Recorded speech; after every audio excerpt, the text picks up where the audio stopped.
So a lot of wrestling news has been coming about, in the past week or so.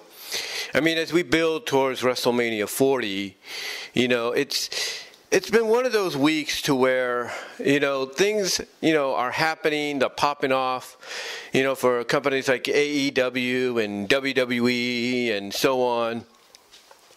And then, of course, you got the fans, the people that talk about wrestling, review it for a living or a partial living on outlets like YouTube, Spotify, Rumble, you name it.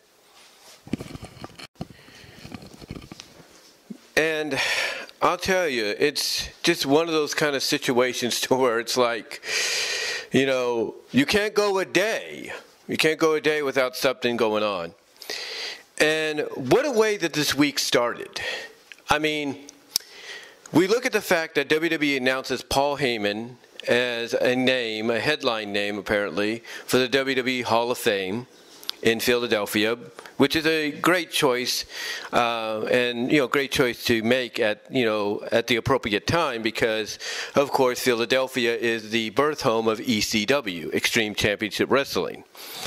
So to have Paul Heyman get inducted and basically let him, if you will, shoot on the mic during his speech, it's going to be really interesting and really fun to watch. And then, following that, Hall of Fame-wise, you had Japanese superstar Bull Nakano, who wrestled in both WWE and WCW, and was noted for beating Medusa when she was Alundra Blaze in WWE for the women's title. So you have Bull Nakano going into the Hall of Fame.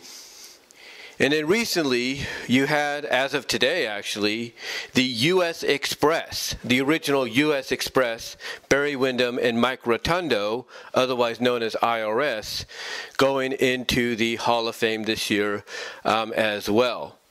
That will make Barry Windham a two-time Hall of Famer and Mike Rotundo his first one, but I won't be surprised if he gets put into the Hall of Fame in the next few years as IRS. So I would not be surprised by that.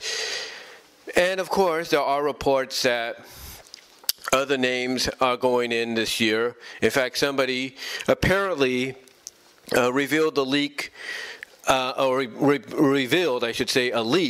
of other names that are going to be announced down the line. One of them being Rock's grandmother, Leah Maivia, who was basically the grandmother, of course, of The Rock and everything. But also was a promoter for Polynesian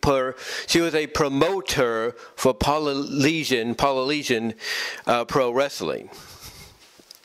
So, she's going to go in, apparently, according to rumored reports, Leah Maivia. Another name going in is Thunderbolt Patterson. I've heard of him. He's mostly like a person that's done mostly independents throughout his career, did big-time wrestling, worked in the NWA, briefly in WWF and WWF. He's apparently going to go in. And I think he even did the Bay Area wrestling scene as well.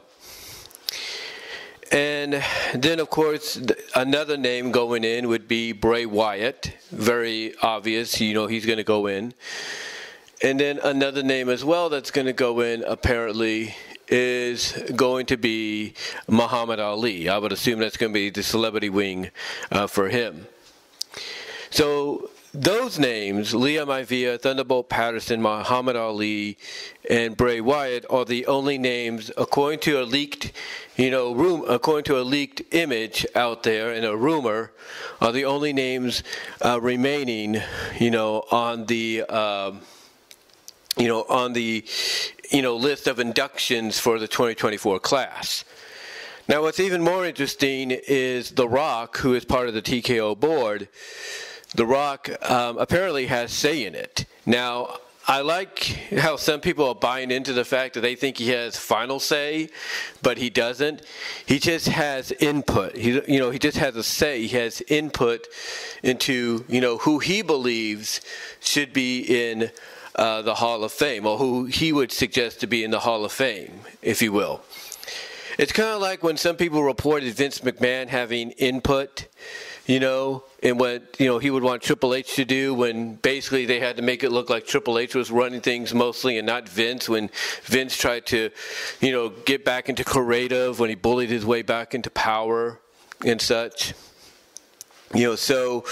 Apparently, Rock has some input, not final input, but he has final say, in what's, and who goes in, and as far as the Hall of Fame goes. So for him to make a suggestion, or maybe Triple H and Nick Khan to, come up and say, and tell him, hey, what do you think about this? And he has a say in it. Like, yeah, that sounds good to me, but can I make a suggestion too? I think that's kind of good. I think that's kind of cool. And again, I like how some people are buying into the fact that he's just, that he's basically going to have the final say, but he doesn't, So obviously he's doing his job to get people to buy in to the blurring of the lines, kayfabe-wise, when it comes to what's going on. And speaking of WWE, apparently, as far as 2K24 goes, I don't know if this is true or not. Maybe it is. But there are images going around that 2K24, when it comes to the cutscenes for some of the showcased stories, some of the cutscenes that involve Vince McMahon, his face is blurred out. Yeah, you heard me right. Vince McMahon's face is blurred out. Like he's there, but you don't see his face. So apparently he's getting censored out of he got censored out, I should say, out of the showcase cutscenes, if you will. So that's kind of interesting if that is true. If that is indeed true. Now, tonight SmackDown is going to be in Dallas.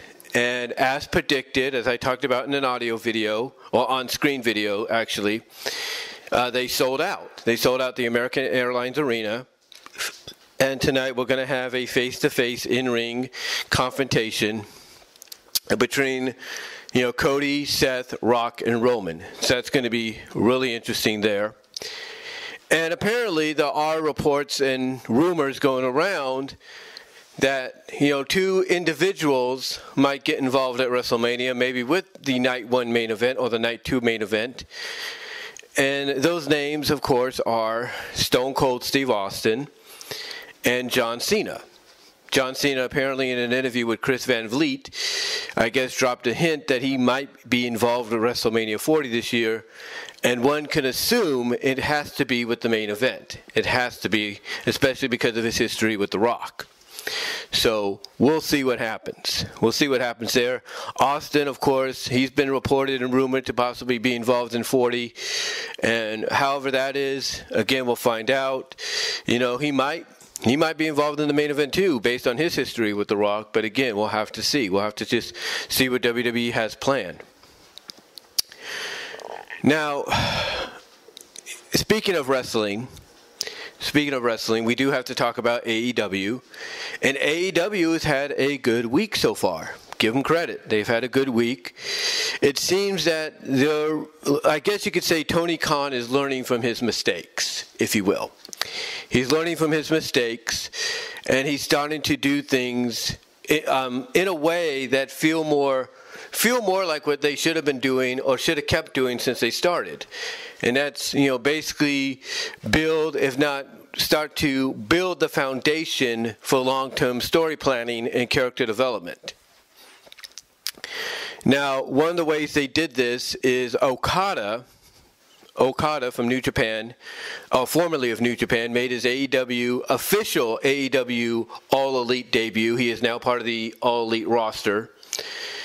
And surprisingly, he turned heel. He turned heel upon his debut, joined up with the Bucks as as part of the Elite. Now, what's interesting though is before this happened, the Bucks in story fired Kenny Omega from the Elite, not from AEW, but from the Elite because he had missed dates due to his diagnosis right now of whatever the symptoms he's going through, the symptoms he's recovering from, thank God, because he's missing dates from that. they decided in story to fire him. And in his place, they've got Okada. Now, what this does in the eyes of a lot of folks is this is laying the groundwork for when Omega comes back for the fourth matchup between Okada and Omega. But this time, as an official AEW match. Not a New Japan versus AEW match or anything like that, but an official AEW match between two full-time members of the AEW roster. That's what they're building up to, apparently, with this moment on Dynamite. With this moment on Dynamite and everything. And a lot of fans are, eating it up. A lot of fans are eating it up, and rightfully so. They also built to a match in 2 weeks in Toronto between Adam Copeland, formerly Edge, and Christian Cage for the TNT title. Apparently it's going to be the third and last match, and it's going to be an I Quit match. Now, the last time Edge was in Toronto, at the same venue that they're going to be at, he had his retirement match for WWE. Now, I know some people are going to be attending that event and be like, wait a minute, didn't he come out here and say he wasn't going to be able to do this anymore or be able to perform in front of us anymore? Yeah, that's what he said. That's what that's what Adam Copeland said. But here's what's interesting about that. He said, and I think you got to read between the lines. When he said that would be the last time he perform in front of them, I'm assuming, and I think this is before he signed with AEW, I'm assuming he meant for WWE. Like, this would be the last time you see him performing in front of them as part of WWE for the time being. So, yeah, they used Dynamite to build to a match in Toronto between him and Christian, an I Quit match for the TNT title. I'm assuming Beth is going to show up there to kind of counteract Mama Wayne, if you will. Sarah Wayne, I think that's her name. And so so that match is going to happen. They built to that. And at the end, we had a tease because Will Ospreay had his first official AEW Dynamite match as part of the roster against Kyle Fletcher, who is formerly part of the United Empire, part of, one half of Aussie Open, who is the current Ring of Honor TV champion. They had a match, and, Will won in the end, but then who comes out at the end of that match? Bryan Danielson. So obviously they're setting the tables for Danielson and Ospreay come potentially AEW Dynasty.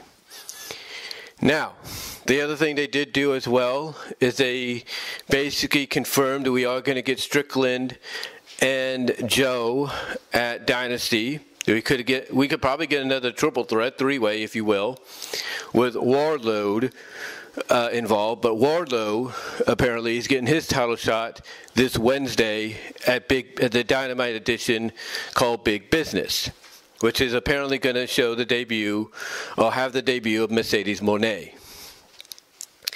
So, so they did a lot of right things. They did a lot of, things right during this episode of Dynamite. They have a new set for Dynamite. I don't know if they got a new set for Collision. We'll see. I'm assuming they probably are. I'm assuming they're using the same set because they taped Collision at the Gas South Arena the following night. So I'm assuming they just left things as it was. So they're going to be using the same set for same set for Collision that they use for Dynamite. That's what I'm assuming. Outside of that, speaking of Mercedes. She did do an interview explaining why, she left WWE.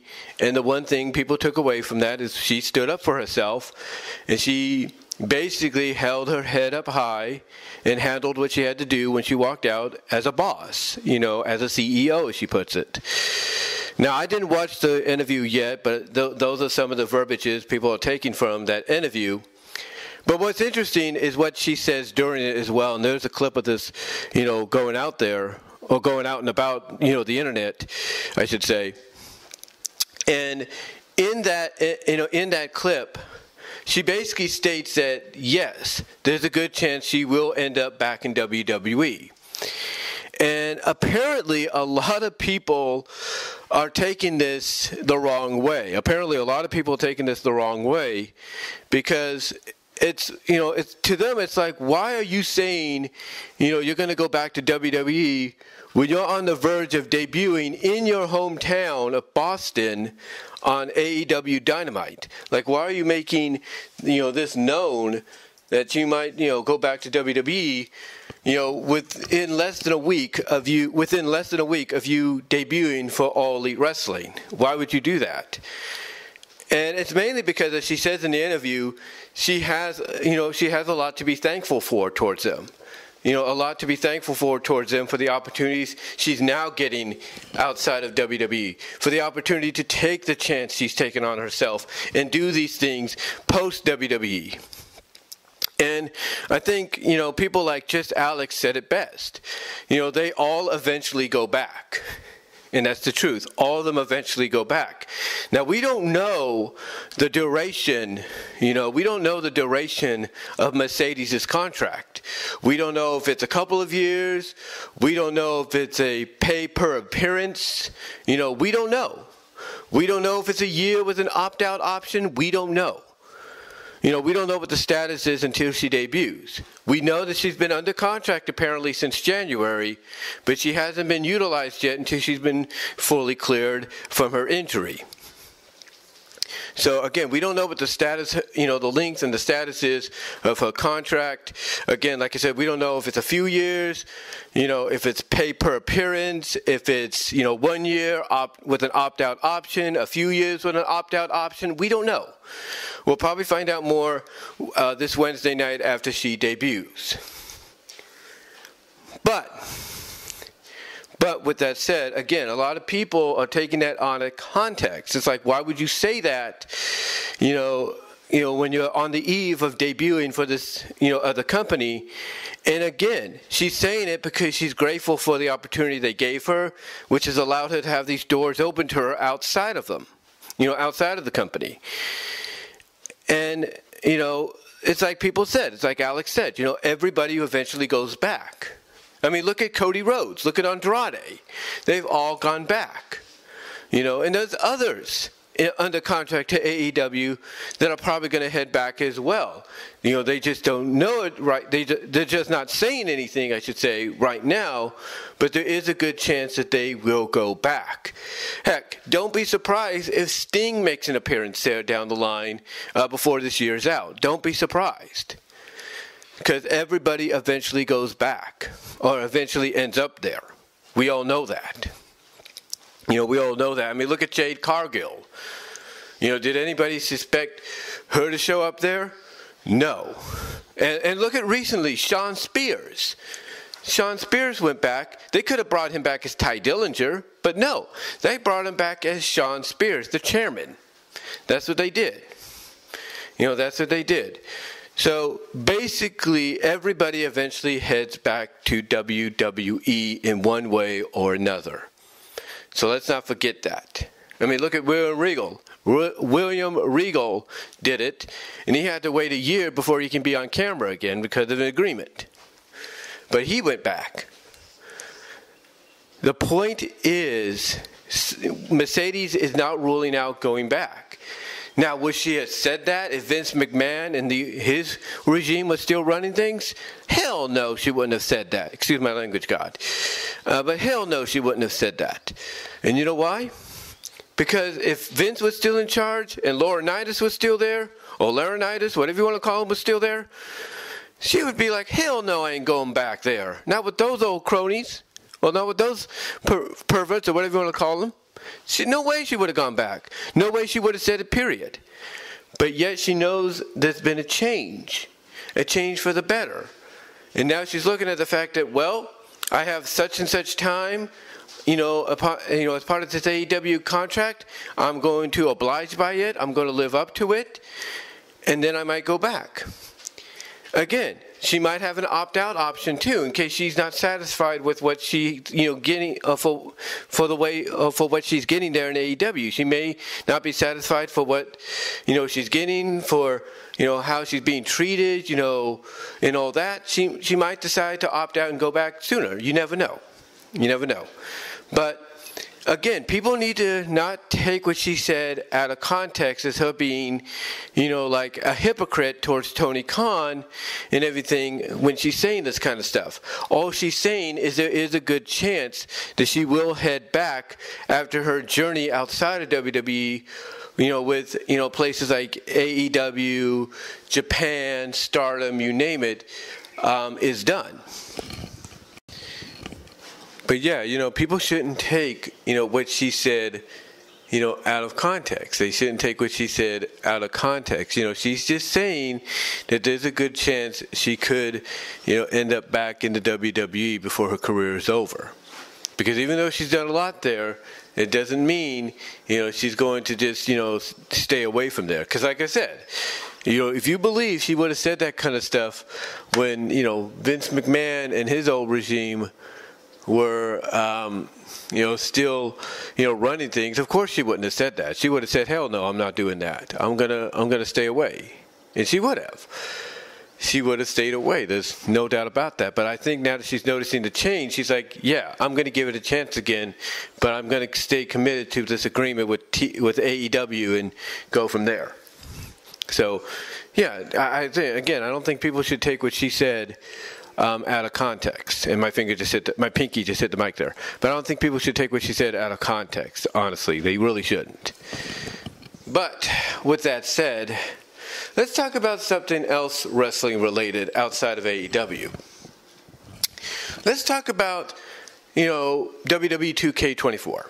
Now, apparently they put a patch out to address a few issues. Obviously, that's something that's going to happen. No matter when you buy the game, you're going to get patches. You're going to have to download over time. So let's not say that's not. Let's not think that's not going to happen right away when you buy the game, depending on when you get it. Because I do plan to get it myself, the PS5 version, that is.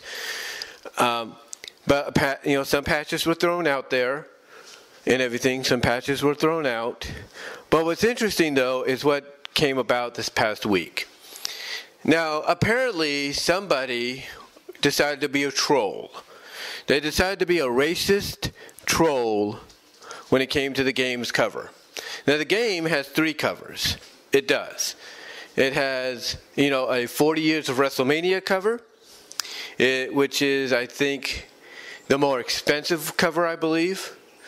It has a cover, the standard cover with Cody Rhodes. And then I think it has another edition, but the cover has Rhea Ripley and Bianca Bel-Air. And that cover right there, the Rhea Ripley and Bianca Belair one, is what got people talking. Because apparently, Bianca can't be on the cover because she's black. Excuse me, did you say anything about Rey Mysterio being on the cover several years back? No, you didn't. Did you say anything about Becky Lynch being on the cover a few years ago? No, you didn't. So what's the issue with Bianca? She's earned it. She has done what very few can do. She has gone and applied herself to the craft that everybody considers and looks at as professional wrestling, not sports entertainment, even though you could view it either way. She has applied herself to the craft of professional wrestling, pro wrestling, to the point that she has become not only a great in-ring competitor, one of the best women's wrestlers out there, WWE or not, but she's also along the way allowed it to help her become a cross-media star. And in case you don't know what I mean, she has a reality show with her husband, Montez Ford, one half of the Street Profits, on Hulu. So basically, if you don't think she hasn't earned it, I don't know what else to tell you. I mean, here's a woman that didn't really win championship gold in NXT, but the moment she went to the main roster, she basically took off to the stratosphere. She's one of those rare cases, even under the Vince McMahon regime and post-Vince McMahon regime, that was treated well. She was. In fact, she won the women's championship against, not won, but she retained the women's championship against Asuka at WrestleMania. She main evented night 1 of WrestleMania with Sasha Banks, making history there as the first one-on-one female WrestleMania main event outside of the triple threat about the year prior. It was the first one-on-one all-female main event for a championship, and it was the first ever all-black female championship match main event. So she's accomplished a lot, and she's earned it no matter how people feel. But again, I think what we're dealing with here is just a bunch of trolls. And I've been noticing that a lot lately, honestly. I've been noticing that a lot lately. When it comes to wrestling fans. It's not the tribalism. No. It's the troll factor. That's what it is. That's what it always will be. The troll factor. And why do I say that? Because, again, you can't, say anything or do anything without them trying to change it and make it sound like something it wasn't. And to look at them do this over a cover, over a video game cover, I mean, give me a break. Give me a break. I think Zelina Vega said it best. As nonsensical as that might have sounded in the response she gave about the Maxine Dupree situation where she got booed last month in Oakland. I think Zelina Vega's right. I think some of these trolls just say these things about people like Maxine and Bianca and even herself because they can't drink the quote-unquote bath water. Well, here's an old saying. Get a life. Get a life. Grow the F up and get a life. Take that advice and utilize it. Because apparently these people, I believe, are young adolescents that are doing this. High schoolers, in my opinion. Junior high, middle schoolers, high schoolers. That's who I think it is. And why? Because they're going through that change. They're going through that change, and they're looking at someone like Maxine and Bianca and Zelina like, they have to be me. They got to be with me. They must be mine, but they won't be, so I'll insult them. That's what we're dealing with, honestly, folks, when you think about it. And if you don't believe me, just look at the wording. Look at how they word their sentences. That should be your first clue. But you know what? It's not just things about video game covers either. It's people that talk about wrestling for a living or partial living. People like JD from NY206 of the Off the Script Show podcast review on YouTube and elsewhere. People like Greg Morgan of Good Mic Work. People like, Just Alex of Alex's World. Solomonster. Brian Zane of Wrestling with Regret. These people will come out, and Andrew Baydella, who does the Tuesday Night Titans with JD, these people, and Heel Jesse, another one, Heel Jesse, the Chi-Town Mark, these people will come out, say what's on their mind, say their piece, be straight shooting and honest with it, and people will take it out of context. They'll take it out of context because it's not what they want to hear. It's not what they want to hear. It's not. They'll take things that JD says out of context, and JD's straight shooting and honest. Believe me, I've listened to a lot of his off-the-script podcasts, and that guy don't mince words. Believe me. And the same with Solomonster. Solomonster sounds off. He doesn't mince his words. Again, Greg Morgan, Good Mic Work, good micro commentaries. He doesn't mince his words. These are people that will not show favoritism. They are unbiased, and they will shoot straight from the hip. Even Sean Ross Sapp of Fightful Select and Mike Johnson of PW Insider, they will tell it like it is. They will report it like it is. And people don't want to hear that, so what do these people do? They take what they say and basically mix it up to, have it say what they want. And yet, you have these people, like Sean Ross Sapp, like JD, like Alex, like Greg, like Jason Solomon, you have them coming out and saying, no, that's not what I said. That's not what I said. This is what I said. Or, that's not what I said. Why are you taking what I'm saying and making it sound like something it's not? And it's because we're dealing with trolls. We're dealing with trolls, folks. That's what we're dealing with. We're dealing with nothing but trolls. Little juvenile trolls that basically have just gotten into wrestling about a decade ago and don't understand that there are people on platforms like YouTube, Rumble, and so on that have been fans for a long time. Even fans like me that don't watch weekly wrestling that much, all we have to do is watch the clips and hear what other people like JD and Alex have to say to kind of piece it all together and be like, oh, I see where they're coming from. The reason people like me are like that is because we've been fans long enough to know that we've seen this kind of stuff before, and all that's being done is it's being rehashed and remade for a new generation. And yet people don't understand that. They don't understand that because they're more about, well, you got to be either pro AEW or pro WWE, or you got to be pro TNA or pro New Japan, pro MLW or pro AAA, pro CMLL or pro Rev Pro. That's what they are. It's like you got to be one or the other. You can't be both, apparently. You can't be both. It's like you either like pro wrestling, that's your pro AEW, or you like the sports entertainment wrestling, you're pro WWE. To them, it's like you can't be both. You can't enjoy both. And that's why you have people mince the words of those like JD, like Alex, like Greg, like Jason, like OTRS Central, the Seg Daddy, Alec, you have people mincing and, manipulating the words to make it sound like what they want to hear because it's either one way or the other with them. Because they don't understand that fans like those people that I mentioned have been fans for over 20 years, for over 30 years. They don't understand that.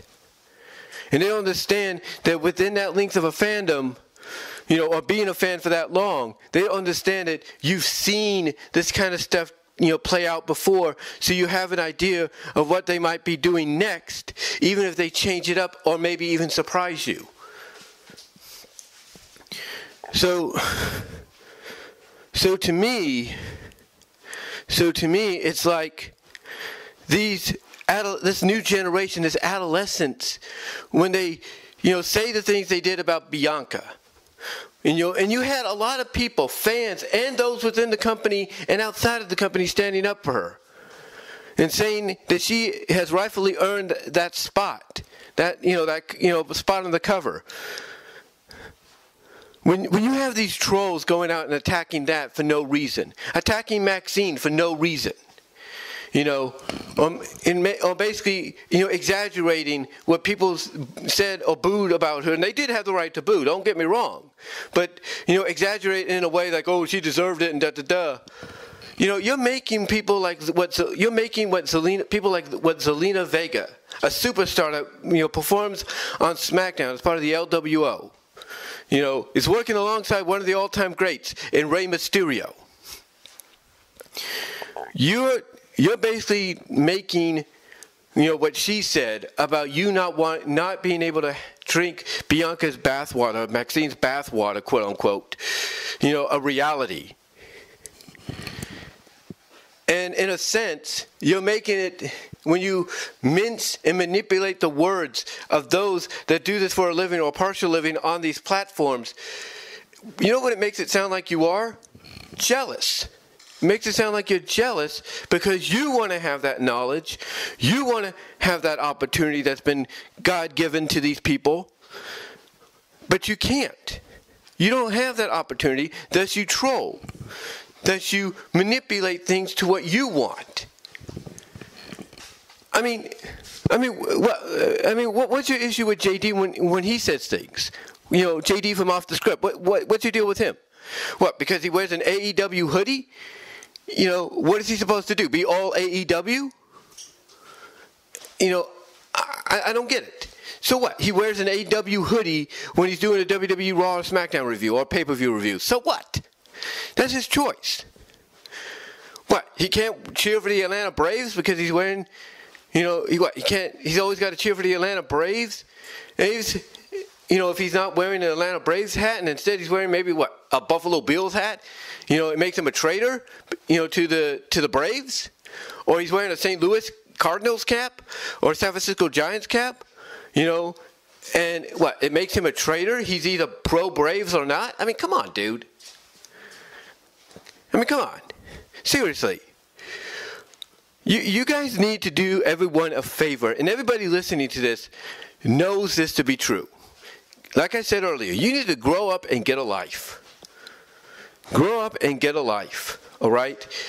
Just because you can't drink the bath water, if you will, of certain female superstars of WWE or AEW, just because you don't have the God-given talent or God-given opportunity that people like JD, OTR Central, Just Alex, and all them have, doesn't give you the right to be trolls. It doesn't. So what you need to do is grow the F up. Everybody has a right to their opinions, whether we agree with it or not. There are things JD has said that I don't agree with. There are things Alex has said I don't agree with. There are things JD has said that Alex don't agree with. And there are things Solomon has said that he doesn't agree with his House of Glory partner. That's House of Glory, Hog Wrestling, if you will. House of Glory Wrestling. You know, check them out. They're pretty good. But, you know, there are things neither one of them will agree with, you know, upon what, there are things that neither one of them will agree with, period. And that's their opinion, because they have difference of opinions. They have difference of opinions. I'm telling you, this has been a heck of a week when it comes to wrestling. It's been a heck of a week. And to close it out, this, you know, audio discussion on the news that's happened this week with this, I'm telling you, it's, to me, what it is flat out is jealousy. It's jealousy of the fact that they don't have the God-given talent or have been given the God-given opportunity to have the success that these people here on YouTube, on platforms like YouTube and Rumble and Spotify have been given and are making a living or a partial living off of. They're jealous of that. And they're also jealous of the fact that perhaps when it comes to people like Maxine, you know, Bianca, and other women in professional wrestling, they're jealous of the fact that they can't drink the bath water that those ladies have. That's what it is. That's what it is. So that's all I'm going to say, guys. Let me know what your thoughts are on all the wrestling news that happened this week that I talked about. And until next time, I will talk to y'all later. Comments are welcomed.